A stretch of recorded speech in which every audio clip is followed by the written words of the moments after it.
आज शिवसेनेच्या आमदार अपात्रतेवर निकाल लागणार आहे, पण हा निकाल आधीच ठरलेला आहे असा गंभीर आरोप ठाकरे गटाचे खासदार संजय राऊत यांनी केलाय। इतकंच नाही तर मुख्यमंत्री शिंदे यांचा दावोस दौरा आणि पंतप्रधान नरेंद्र मोदी यांचा नाशिक दौरा का ठरला यावरूनही राऊत यांनी भाष्य केलंय। माननीय प्रधानमंत्री घटनाबाह्य सरकारचा फैसला लागणार आहे।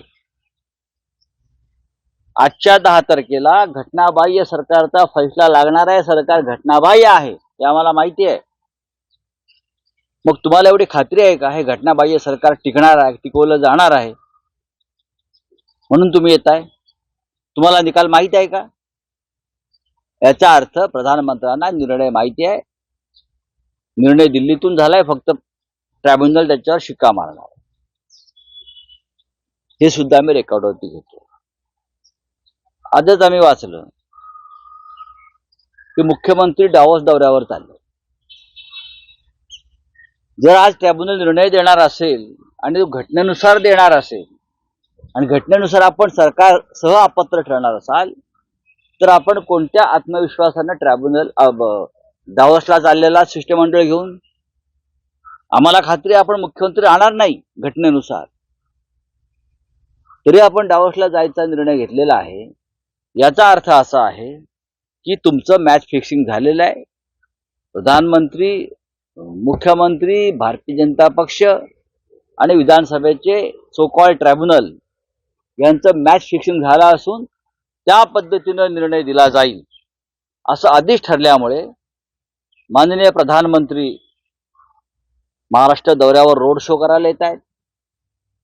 राज्याचे घटनाबाह्य मुख्यमंत्री आजच्या निर्णयानंतर डावोसला निघणार आहेत काही दिवसात।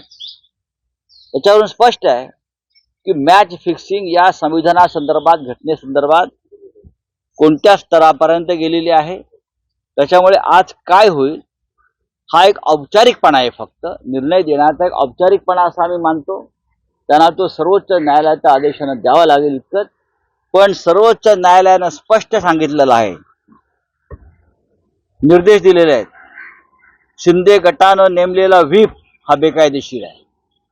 सुनील प्रभू हा शिवसेनेचा जे मूळ व्हीप आहेत ते कायदेशीर आहे। त्यांचा व्हीप हा मान्य आहे सगळ्यांना। हा सर्वोच्च न्यायालयाचा निर्णय आहे। एकदा शिंदे गटाचा व्हीपच बेकायदेशीर ठरल्यावर त्याने दिलेला प्रत्येक निर्णय हा बेकायदेशीर आहे। सर्वोच्च न्यायालयाने सांगितलं शिंदे गटात एकनाथ शिंदे यांची गटनेतेपदी झालेली निवड बेकायदेशीर आहे। याचा अर्थ असा आहे मुख्यमंत्री बेकायदेशीरपणे त्या सरकारमध्ये बसलेले आहे। सर्वोच्च न्यायालयानं हे निरीक्षण दिलेलं आहे। राज्यपालांची प्रत्येक कृती आणि कारवाई ही बेकायदेशीर आणि चुकीची आहे। त्याच्यामुळे बहुमताच्या प्रत्येक गोष्टीपासून घेतलेली प्रत्येक घटना ही चुकीची आणि बेकायदेशीर। त्याच्यामुळे हे सरकार गेल्या 1.5 वर्षापासून अत्यंत बेकायदेशीर पद्धतीनं या महाराष्ट्रात राज्य करताय। त्यांना राज्य करू दिलं जात आहे। त्यासाठी 2 पक्ष फोडण्यात आले, पक्षांतर घडवण्यात आली, पक्षांतरासाठी कोट्यावधी रुपयांच्या खोक्यांचा वापर करण्यात आला आणि आज नाईलाजानं एक औपचारिकपणा म्हणून त्यांना निर्णय द्यावा लागत आहे। पण ही प्रत्येक गोष्ट प्रधानमंत्र्यांच्या दौऱ्यापासून ते मुख्यमंत्र्यांच्या डावोस दौऱ्यापर्यंत आम्ही प्रत्येक गोष्ट सर्वोच्च न्यायालयामध्ये रेकॉर्डवरती आणणार। संजय राऊत यांच्या आरोपांवर विधानसभा अध्यक्ष नार्वेकर यांनी राऊतांना प्रत्युत्तर दिले। संजय राऊत म्हणतात की अध्यक्षांनी दिल्लीतून हा निकाल आणलाय।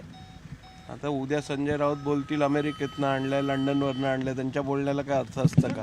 अशाला त्यांच्या कॉमेंट्सना उत्तर देऊन उगीच त्यांना जी स्वस्त पब्लिसिटी हवी आहे त्यात वाव देण्यासारखं आहे। त्यामुळे संजय राऊत सारख्या लोकांना बेस्ट इग्नोर्ड। 12 तारखेला पंतप्रधान नरेंद्र मोदी नवी मुंबई मेट्रो आणि ट्रान्स हार्बरचं लोकार्पण करण्यासाठी मुंबईत येणार आहेत। तेव्हा राऊतांनी या निकालामागील लावलेले लॉजिक किती बरोबर आहेत, राऊतांचे आरोप किती खरे आहेत यावरून राजकीय चर्चांना उधाण आलंय।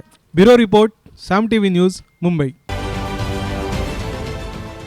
देश विदेशातील प्रत्येक घडामोडींचे लाईव्ह अपडेट मिळवण्यासाठी आता साम टीव्हीच्या सर्व सोशल मीडिया प्लॅटफॉर्मला लाईक, फॉलो आणि सबस्क्राईब करा। तसंच सर्व नोटिफिकेशनसाठी बेल आयकॉन प्रेस करायला विसरू नका.